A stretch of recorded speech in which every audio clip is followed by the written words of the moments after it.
Je suis dans une chambre d'hôtel à Grenoble. Vous me croyez quand je vous dis ça? Qu'est-ce qui prouve qu'on est dans une chambre d'hôtel à Grenoble et pas n'importe où ailleurs?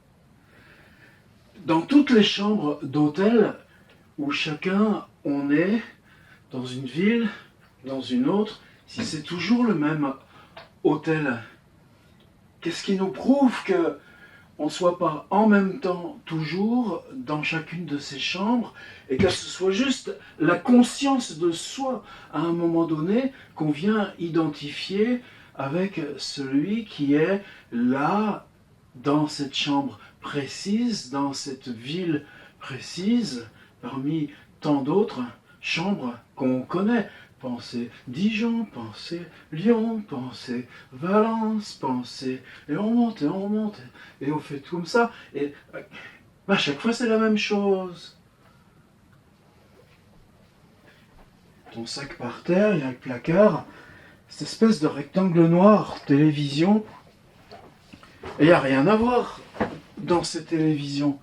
Pourquoi, venant dans ces tout petits réduits, on aurait besoin de quelque chose d'aussi grand pour faire venir ces machins verticaux qui nous arrivent d'en haut? L'image, elle est là, toute petite dans l'ordi, c'est tellement mieux. Mais ça fait rien, ils nous mettent toujours ces affreuses choses.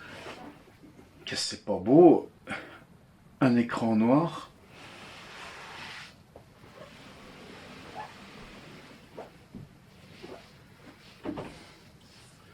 Ce qui est bien dans les chambres d'hôtel, c'est qu'on peut disparaître. Regardez. Disparu, revenu. Disparu, revenu. On ne peut pas faire ça n'importe où. À jouer comme ça, avec le lieu clos et puis l'œil sphérique, ça me travaille beaucoup en ce moment, cette question d'œil sphérique. Est-ce que toi, là, œil sphérique, tu es un personnage? Si je parle à ta place, œil sphérique, et que je m'adresse à l'absence de moi, est-ce que ça compte comme au cinéma? On fait ça, influe sur les expériences aussi. Vous savez, par exemple, Balzac, il est petit, il dit, les gens comme nous, avec de l'Ouest, ils ont le cou large, et pour que la pensée aille plus, et les bras courts, pour que la pensée aille plus vite de la tête au bout des mains et revienne. Et les descriptions de Balzac, il est à cette hauteur-là, il a le champ oculaire, comme ça, il bouge son champ oculaire, il le déplace à l'intérieur des lieux qu'il explore, qu'il pose, et quand le lieu est découvert, à ce moment-là surgissent les personnages comme disparus, présents, etc. Et si vous travaillez bien le champ oculaire, vous pouvez l'élargir. C'est des choses que les danseurs connaissent bien. Là, je vois mes deux mains. Là, je vois mes deux mains. L'œil sphérique aussi voit tout ça. Là, je vois mes deux mains. Là, je vois mes deux mains. Et là, je commence, c'est mes deux mains qui entraînent la limite de l'œil. Là, mes deux mains sont dans la périphérie rétinienne. Je perçois encore mes deux mains. Je perçois toujours mes deux mains. Là, elles cessent d'être dans ma vision. Là, elles y sont. Là. Et ce qui est fascinant, c'est apprendre à travailler cette périphérie rétinienne.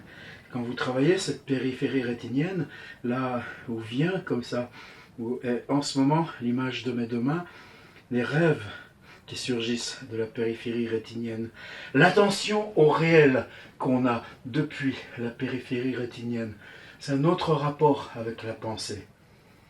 Ceux qui, il y a longtemps, chassaient, guettaient, combattaient, ils savaient les limites de la vision rétinienne.